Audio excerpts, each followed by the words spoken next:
So good evening, everyone. My name is Bob Flanders, and thank you so much for inviting me to come and speak with you. Unfortunately, I do have some experience in this area, having served as the receiver in Central Falls back 5, 6, 7 years ago when they went through their own fiscal crisis, and I was named the state-appointed receiver to come in and work with that situation, and actually took the city of Central Falls through the first ever municipal bankruptcy in New England, actually, let alone Rhode Island.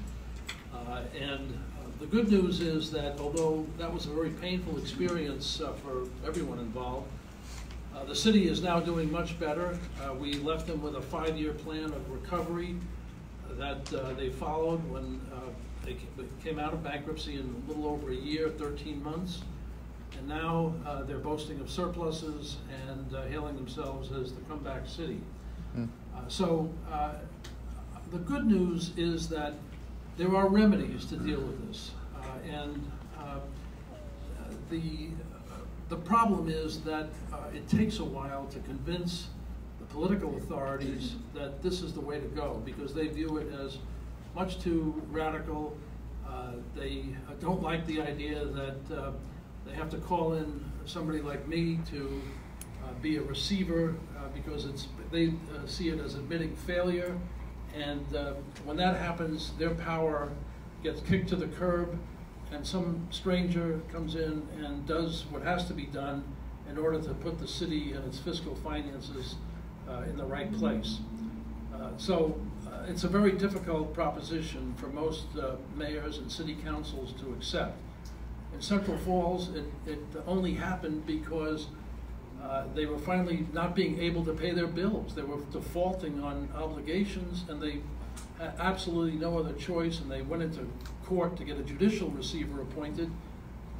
And then the state said to itself, we can't have a situation where a judge is sort of ruling on these things. We need to take control as a state over this situation. And so they quickly put together something called the Fiscal Stability Act in 2010, which basically did away with judicial receiverships and created this concept of a state-appointed receiver as one of the most severe of the 3 possible state oversights that can occur when a city or town gets itself into financial distress, let alone insolvency. And so in 2010, they enacted that law, and it basically is, as the screen indicates, is a mechanism for the state to work with municipalities to help them get through this crisis. And it involves the options of 3 different levels of oversight, each one of which is more intrusive. The first is to have a fiscal overseer, so-called, who can come in and approve budgets and work with the city officials to get the job done and try and restructure things. The second and more serious level is a budget commission. That's a 5-person budget commission, 3 of whom are appointed by the Director of Revenue. The other one is the Chief Executive Officer of the city or town, typically the mayor or town administrator. And the 5th one is an elected town official. And that budget commission has even more powers to deal with fiscal problems.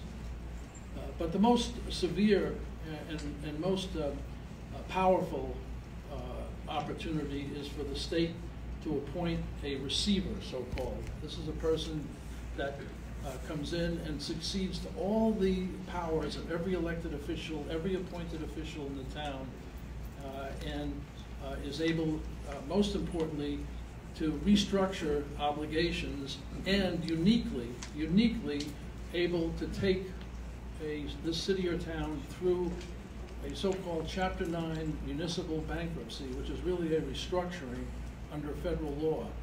A receiver appointed by the state is the only official in Rhode Island who's able to do that. And the significance of that is immense, because in a bankruptcy, from the day that the filing occurs, the receiver can void any and all contracts that have been entered into. There are no breach of contract arguments that can stand up in that situation. There's no takings arguments. There's no legal objections that can be leveled. The only job of the receiver and the bankruptcy court is to come up with a balanced budget that the city can afford. And if that means slashing pensions by as much as 50%, which was done in Central Falls, if it means restructuring all the agreements with active employees to eliminate these Cadillac healthcare plans and put in place plans that are more commensurate with what happens in the private sector, then that's going to be upheld, because the bankruptcy judge has no authority to in any way interfere with how the state, through its appointed receiver, is running the city and making these decisions. The judge can't force you to raise taxes. They can't force you to sell assets. If you are insolvent in the sense that you can't pay your debts as a city or town in the normal course of business, then you qualify to go into this Chapter 9 restructuring. And there's no liquidation option. The only option is to come up with a balanced budget that will enable the city to continue in existence. And the court has to pay complete deference to the judgment of the state through its receiver as to how to achieve that. And so whether or not a receiver invokes that power and actually files for bankruptcy, just to have that power in his or her pocket is an incredible leverage with the cities, with the municipal unions, with the retirees, because when I had to stand in front of a gathering like this of 200 retirees, and can you imagine having to say to them, I have to ask you to give up 50% of your pensions? And the outcry was, as you could imagine, horrible, and justifiably so. But that was the only way we could balance the budget. And they all said, forget it, we'll take our chances in the bankruptcy court. But as fate would have it, that was not going to be helpful to them. And what happened is, as soon as they saw that we were able to pull the trigger and file for bankruptcy, we reached agreements with each one of the unions who had steadfastly refused to make the concessions that were needed in order to eliminate this. We had a $60 million revenue budget with a $6 million operating deficit, structural deficit that we had to correct, and we were able to achieve that through agreements with each of the unions and the retirees. The retirees agreed to the plan that we put forward once they saw that we were serious about it and were willing to go forward with it. So my point is that it's a very powerful tool in a receiver's toolbox to be able to have that power. But, and here's the bad news, in order to go through this, no matter how bad off a city or town is, such as Warwick, and even if Mayor Solomon and the City Council were all agreed that this was the way to go, you can't do it unless and until the state, through the Director of Revenue, who's a gubernatorial appointee, agrees to this process. In other words, it's all in the state's hands. No matter how bad off the city or town is, until the state is persuaded that they need to intervene through this fiscal process that I'm talking about, it can't happen. So there are certain triggers that can result in state intervention. Some of them are outlined here. If they project a deficit in the current fiscal year and again in the upcoming fiscal year, if they haven't filed its audits, and you've heard about this with the Auditor General, by the deadlines required for at least 2 successive fiscal years, if the city or town's been downgraded by one of these rating agencies, or it's otherwise unable to obtain access to credit markets on reasonable terms, and if it doesn't otherwise respond promptly to requests by the Director of Revenue, or the Auditor General, or the State or House Finance Committees for information that they've requested, if any 2 of those 5 things exist, then the state can step in. And they can step in by appointing a fiscal overseer, a budget commission, or, as in the case of Central Falls, if things are bad enough, they can go right to a receiver. And the receiver as I said, succeeds to the powers of all the city or town officials, the zoning board, the building inspector, all of that power, the city council, the mayor, all of that power is invested in one receiver who's able to run the city with one thing in mind. How do we get a balanced budget? How do we return the city or town to fiscal solvency and eliminate these deficits that are causing the city to be insolvent? And so that's a very, very powerful tool, but it depends on the state being persuaded that this is what they have to do. And believe me, they don't like it. They don't like it, and the city or town officials don't like it for the obvious reason. They get kicked to the curb, somebody comes in, and they're basically left twiddling their thumbs. They're in an advisory capacity only. They don't get thrown out of office, but they are powerless to do anything. And interestingly, the provisions in this law take precedence over any and all other laws in the state. So the powers that are given to the receiver trump everything else, including these contract extension laws, including any other labor laws that might be contrary to what the receiver and his or her staff think is the best thing to do, but they can't do it until and unless they actually file for a Chapter 9 restructure. They can threaten it, they can say this is what's going to happen, and they have to, as a condition precedent to making this filing, they have to negotiate in good faith and make the big asks of all the unions, of all the active employees, of all the creditors who might also be affected. They have to say, they have to come up with a plan of this is what we need from you to make this happen. For us to have a balanced budget, this is what you have to give up. And that has to be done in good faith, and if it's done in good faith and the city's insolvent and they can't get the agreement that's needed to make it happen, as we couldn't in Central Falls, then you've got to be ready to pull that trigger. And in the case of Central Falls, believe me, the state did not want to go that route. Obviously, they had to be persuaded that this was the only thing that was going to work.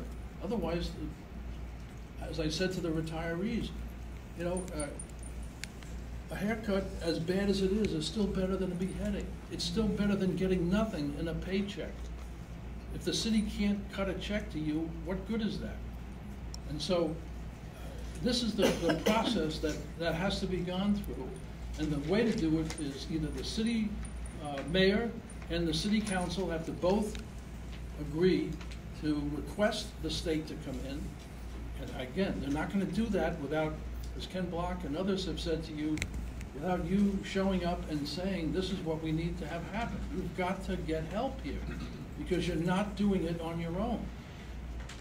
So, but again, the good news is that there are tools in this law that can be extremely powerful to help restructure arrangements that the city is foolishly committed to over the years. And this isn't, you know, Mayor Solomon's fault, or it's probably been going on for years. With prior administrations, that's what was the case in Central Falls. They gave away benefits, they got contributions from the unions to run for office, and everything was fine until the chickens started to come home to roost, and everybody realized this is unsustainable. This can't go on. So on the screen you can see other places where the state has intervened in various capacities, budget commissions, receivers in Central Falls and in Central Coventry Fire District, and by and large, you know, they've come in and done the job that's needed in order to restructure things when local officials haven't been able to get it done and have overcome that resistance.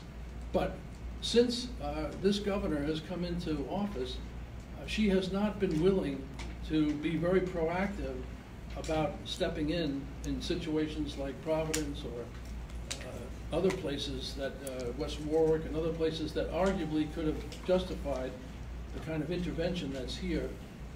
And so it's not going to happen until unless the citizenry like you folks make it clear that the present situation is unacceptable and we need the strong medicine that exists in state law in order to change things for the better going forward.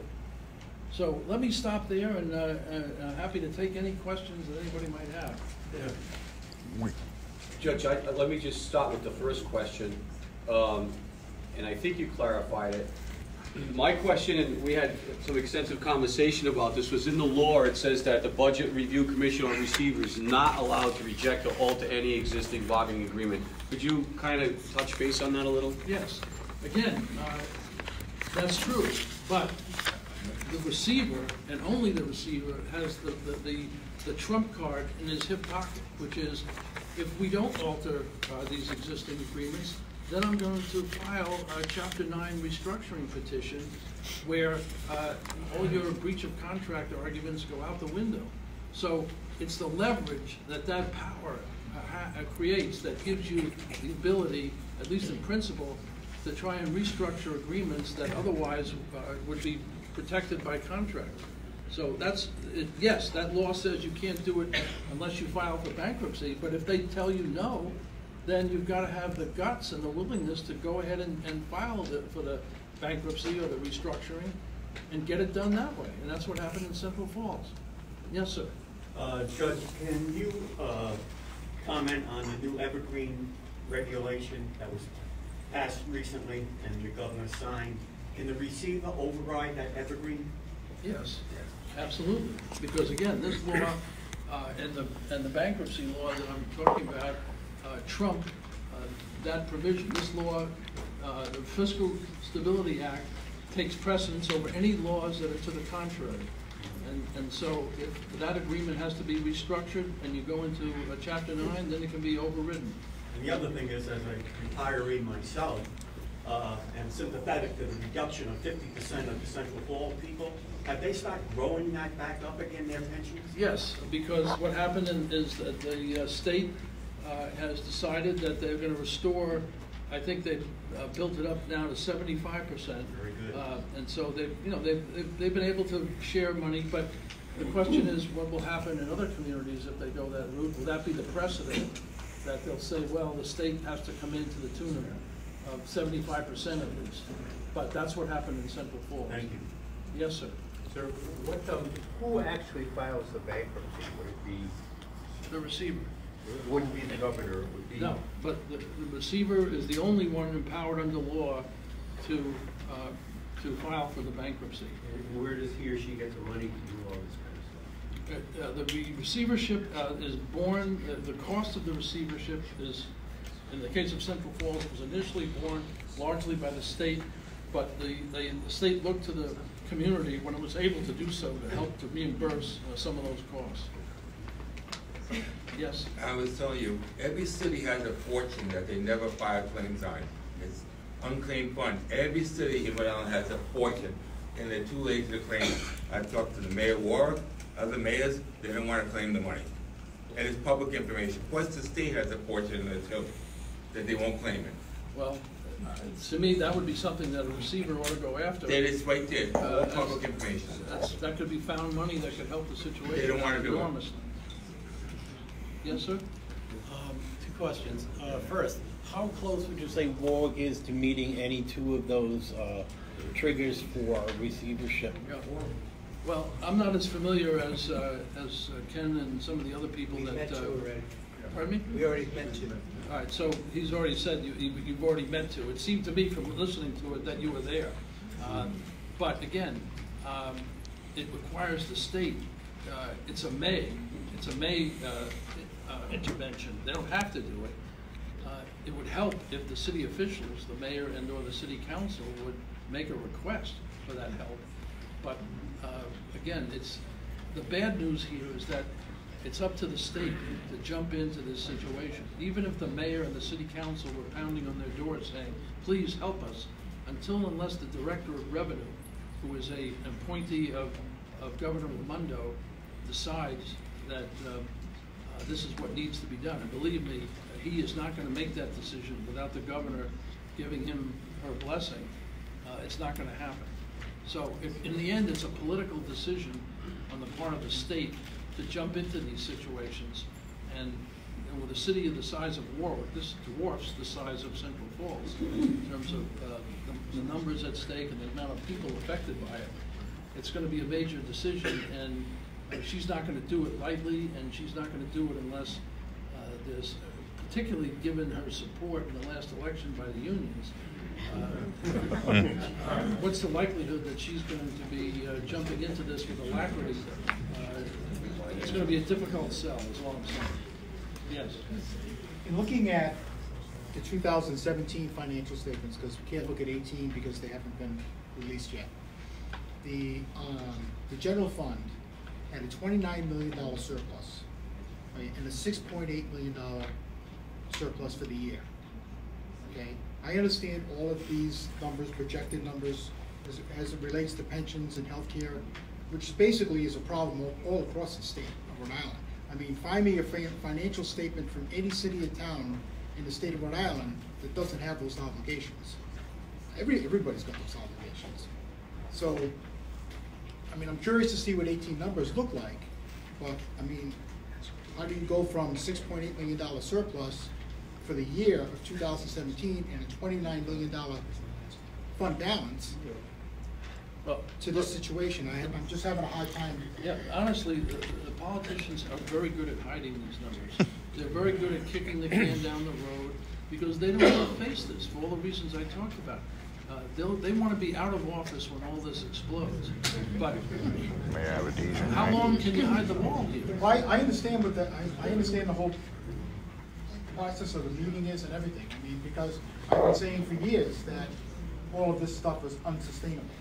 You know, no matter what town you live in or what city you live in, it's unsustainable. I understand that. You know? Well, some cities or towns are in better shape than others.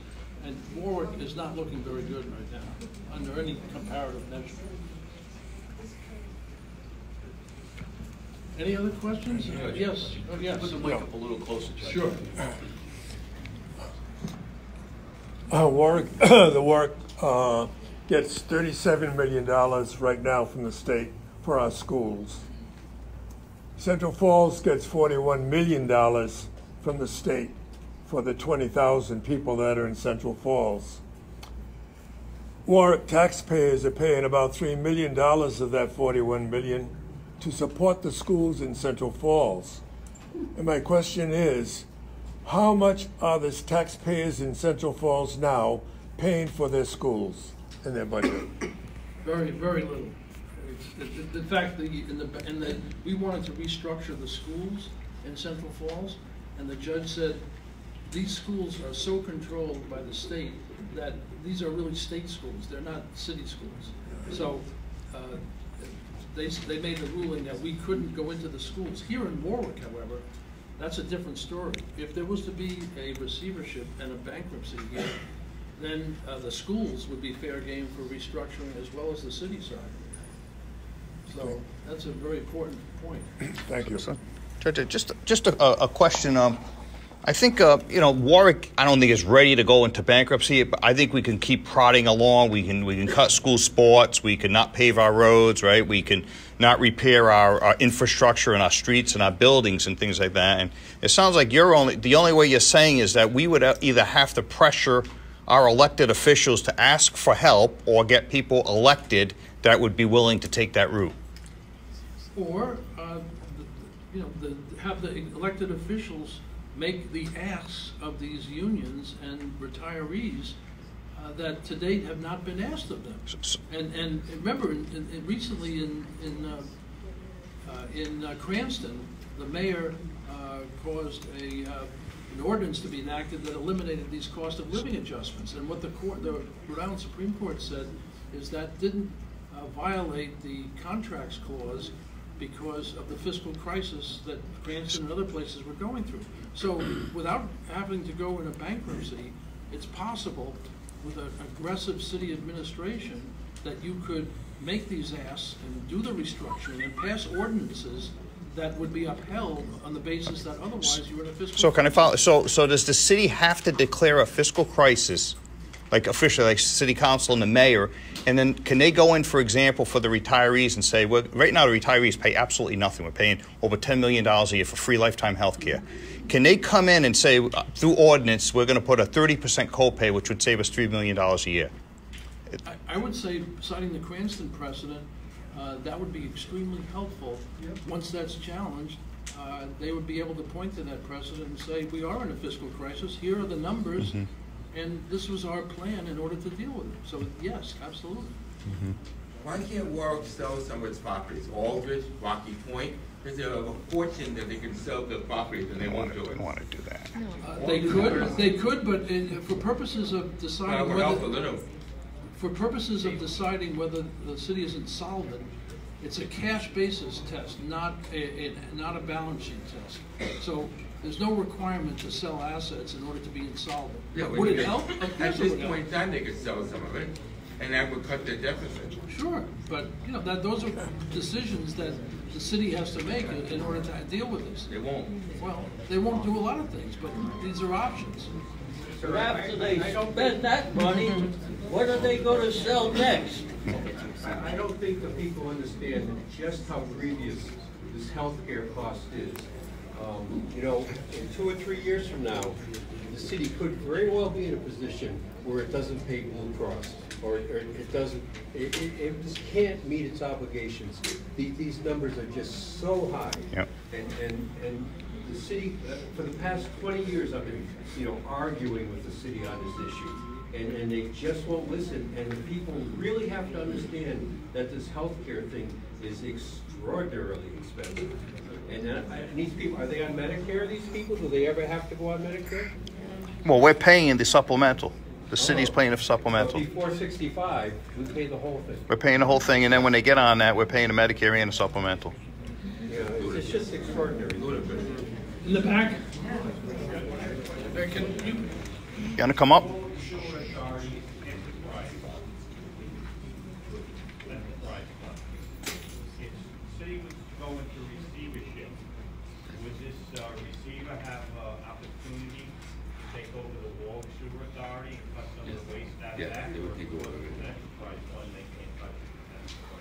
Yeah, as long as it's a city entity, then the answer would be yes.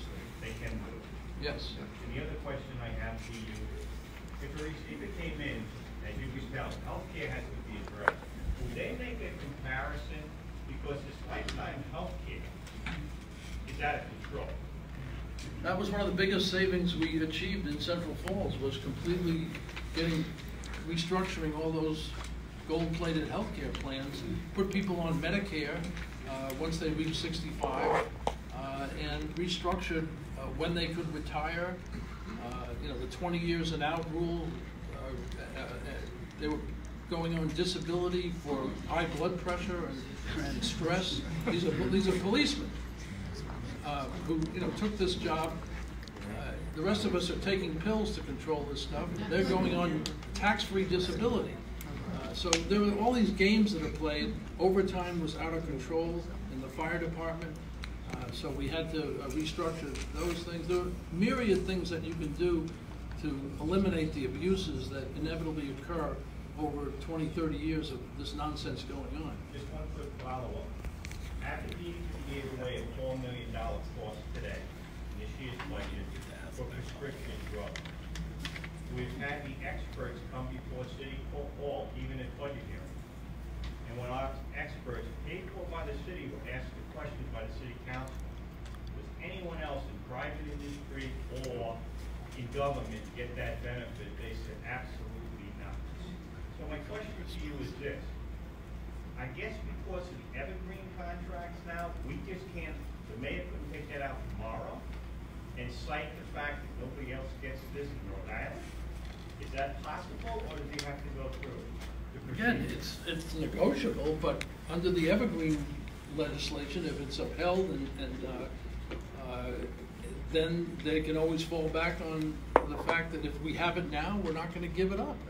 That's why it's so pernicious to have that legislation in place, because you could never get give-backs unless there's some quid pro quo that the union is going to accept in lieu of what you're asking them to give up. Yeah, that's what we need, give-backs. So that's the hard part of that whole situation. That's why if some of these contracts need to be restructured in the way that you're suggesting, the ability to take it through a Chapter 9 restructuring is such a valuable leverage tool, if nothing else. And if that doesn't work, then you've at least got the power to do it unilaterally.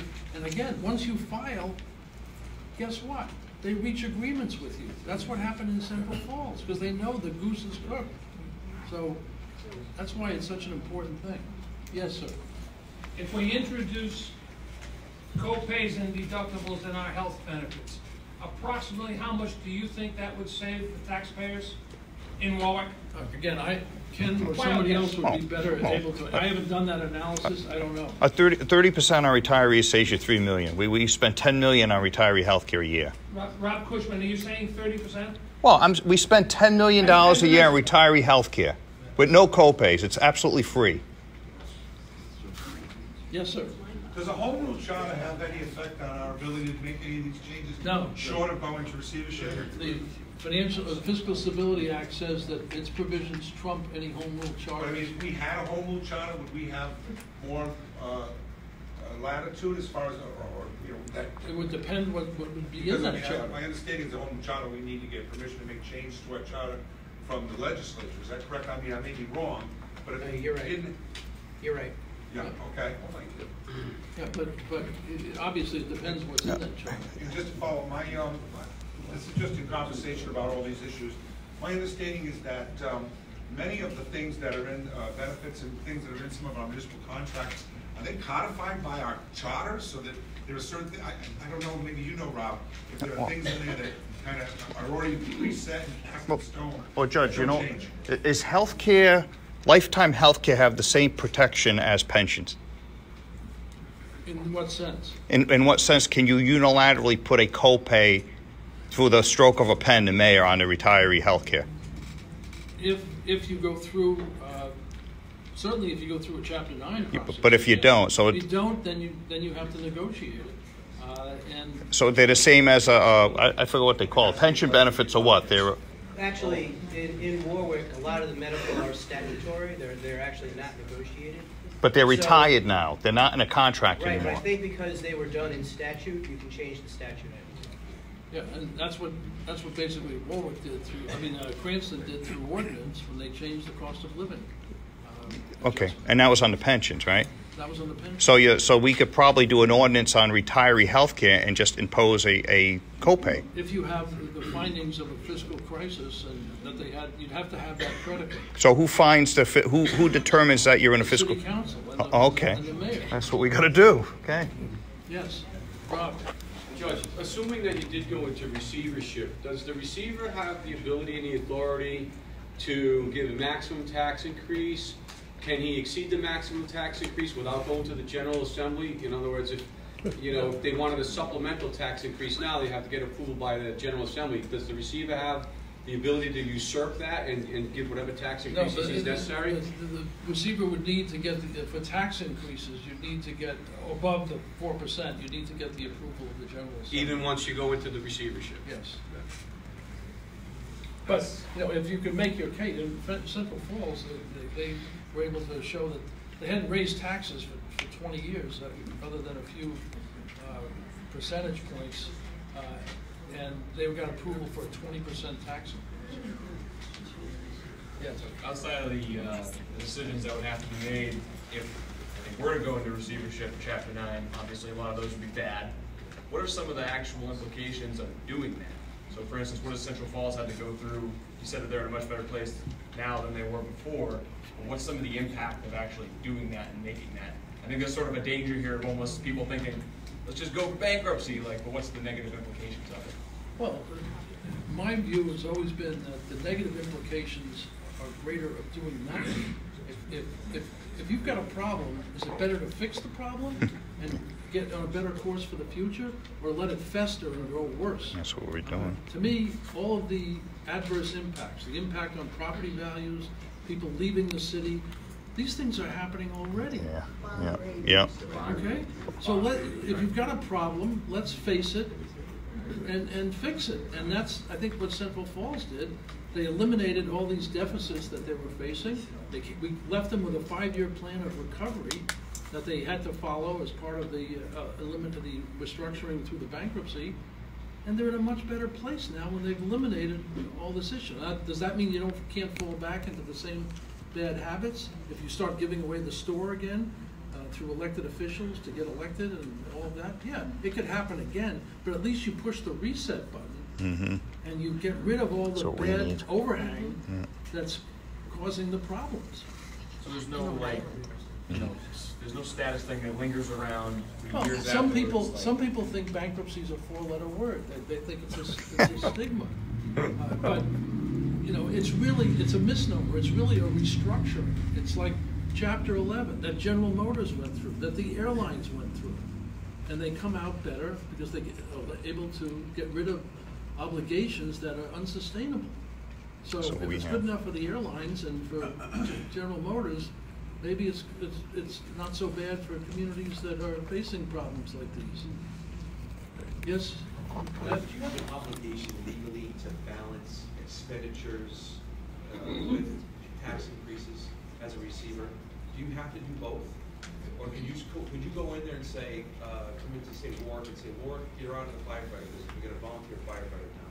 And that's it. And then no tax increase. Do you have to balance both legally? Are there requirements of how you have to handle the problem as a receiver?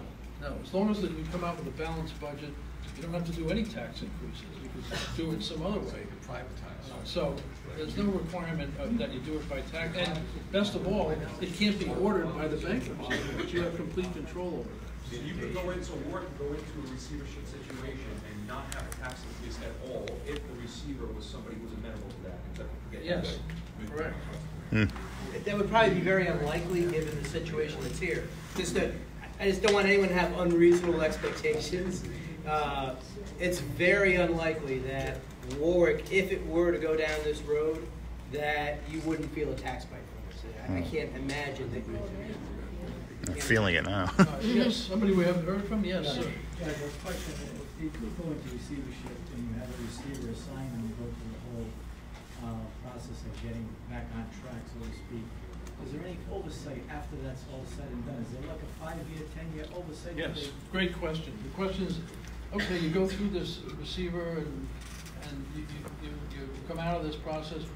Is there any oversight that occurs after the receiver is done and the state is out of it? The answer is yes. The state leaves a so-called administrative officer in place to basically babysit and watchdog the city, which is left with a 5-year plan of recovery that they have to follow as part of the restructuring process. So for 5 years, there's a monitor in place from the state who watches over things and makes sure they stick to the knitting, so to speak, that they're left with in this recovery plan, and that's the assurance. And if they deviate from it, you can go right back into the bankruptcy court. They can hold it in contempt.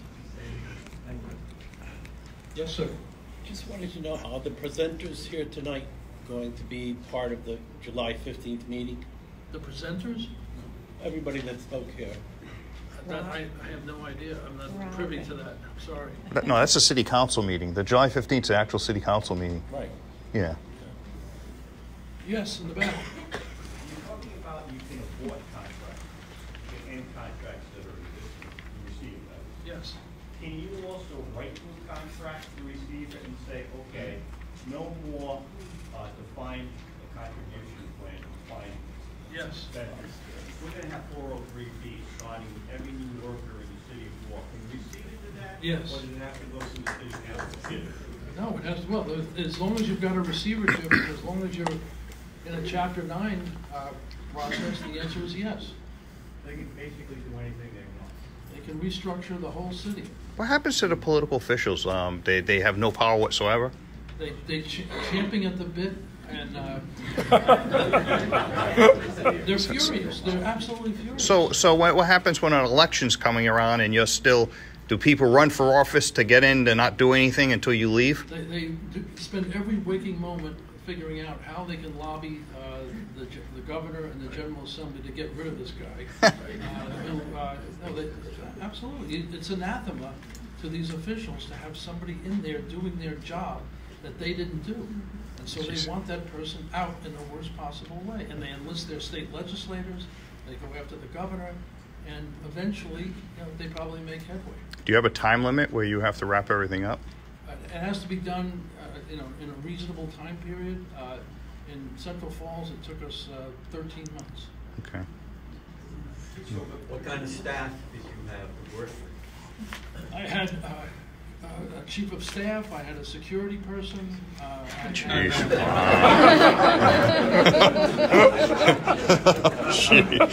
should have said that first. Never walk to my car alone. So what you're saying then is the problem with our existing council and mayor and it's those of the past is they have to decide between what the goodness of a change that will help us or the badness of the political fallout. And so when that comes to that precipice, that's where you kind of know what kind of person you want helping run the city. I think we need candidates that are going to run on receivership. And unfortunately, and one other point, I've been thinking about some of these newer council people.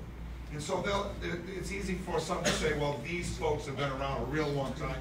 These guys just a couple of years, this and that. But I mean, if you would lump them all into a complacent group that's kind of unengaged, disengaged from what really has happened, how do you support the criticism for the newer folks, other than the fact that they might have voted for a contract that isn't working?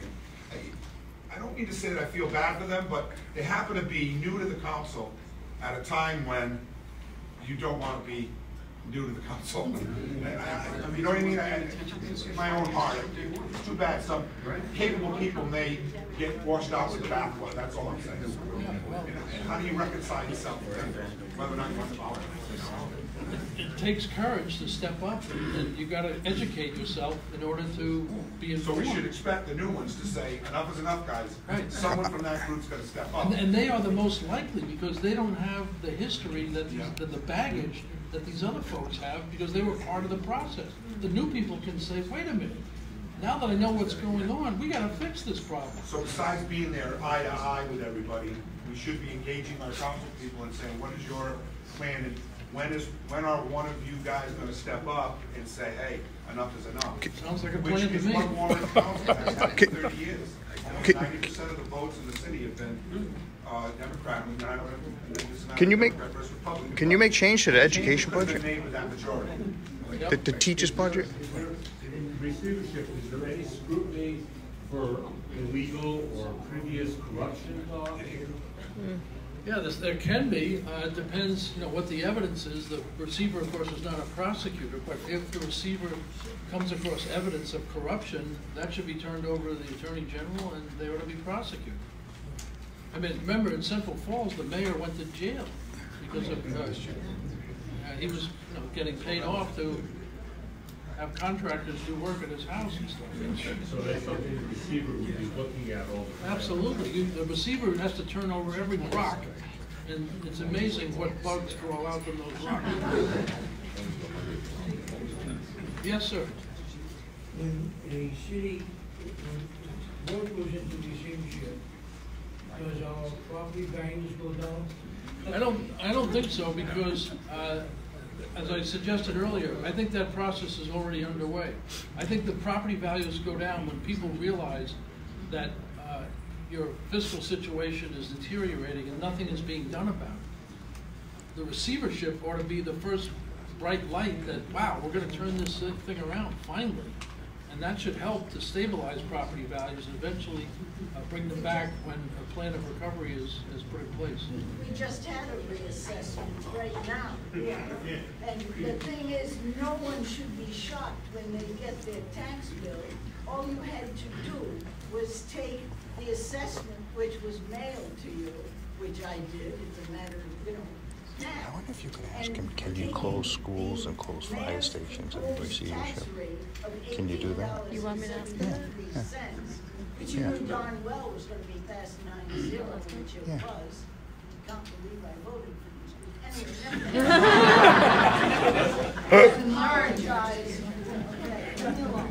Anyway, and multiply one by the other, hence you had my tax increase, which is just under $600.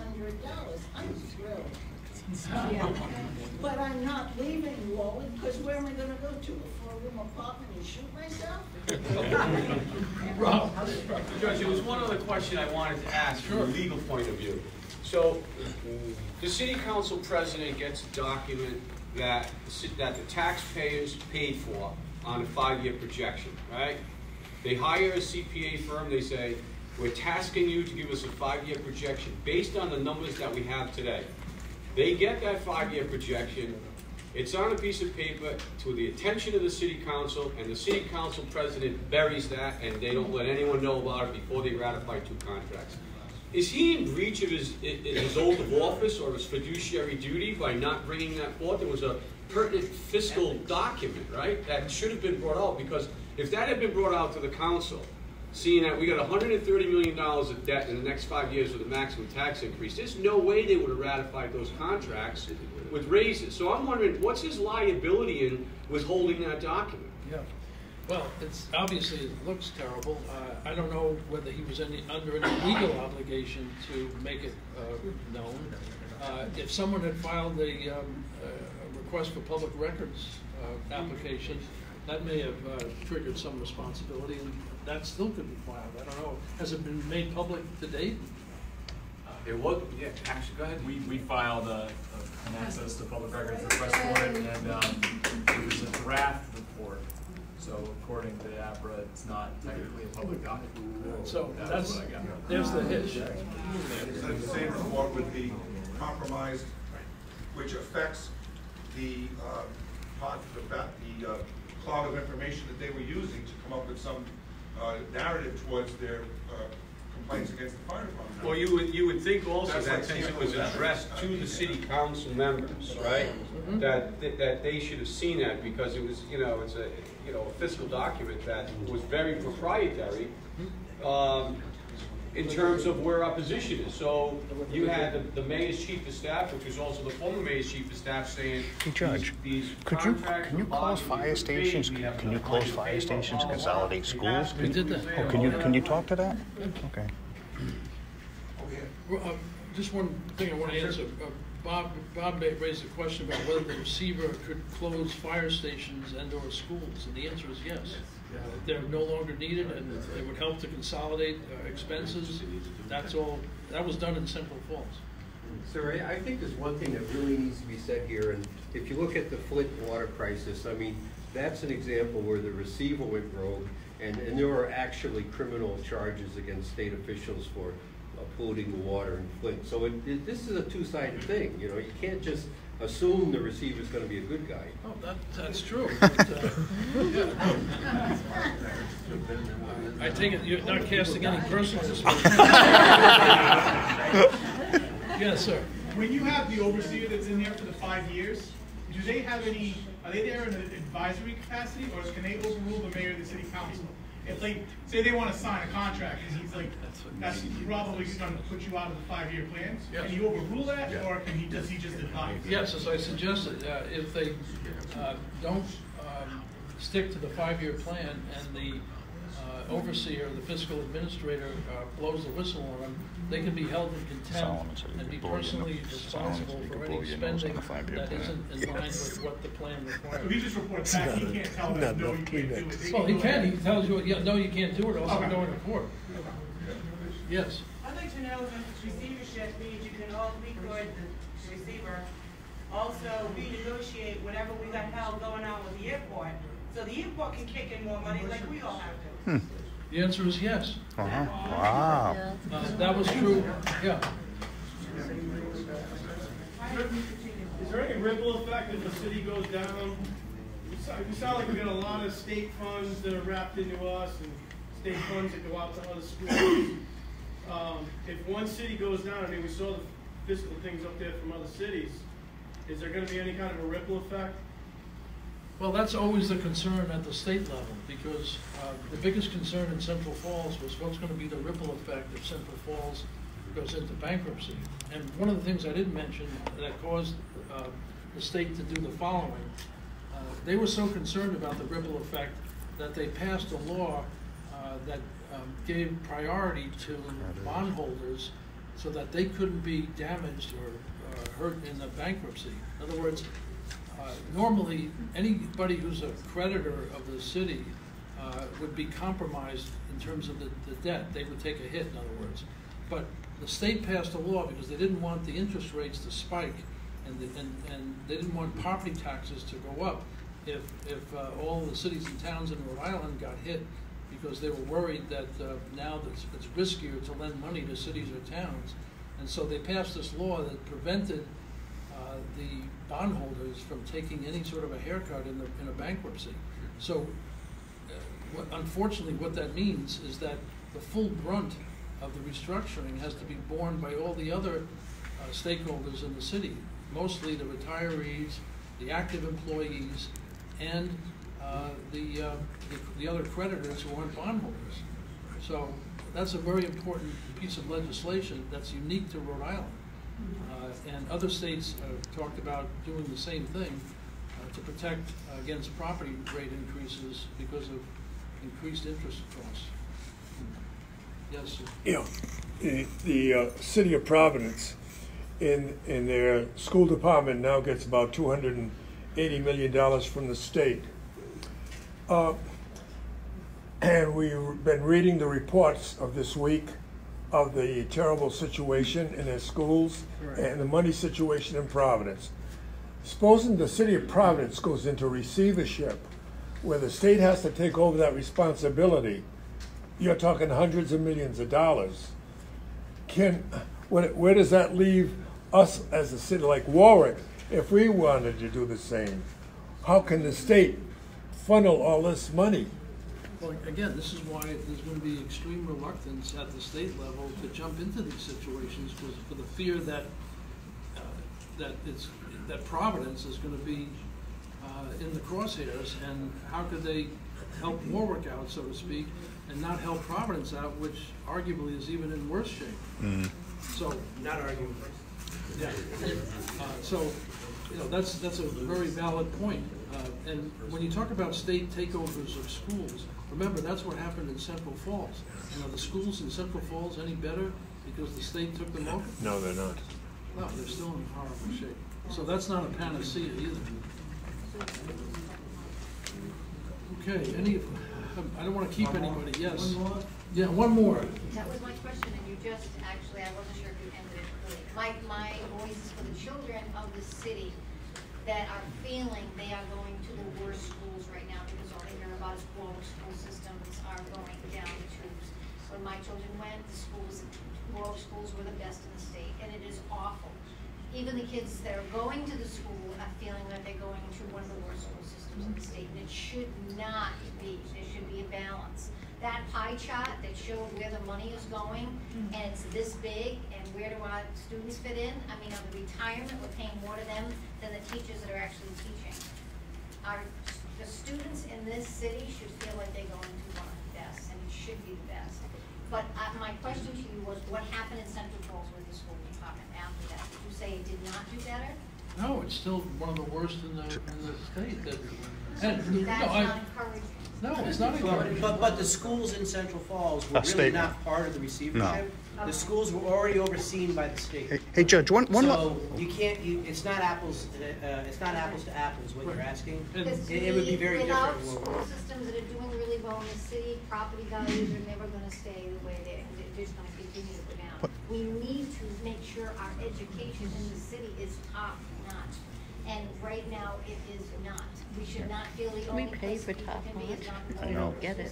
Yeah. Send your kid to a private school. It should not be that is the only option. And it is really one of the travesties that this city is going through right now. Hey, Judge, one last. I just one last. So when you're doing these changes, you're actually changing contracts. Can you actually write new ordinances? Would you write new laws that are associated with the city that makes future contractual obligations have to abide by those ordinances? Yes. Okay. Okay. Great. Okay. Thank you.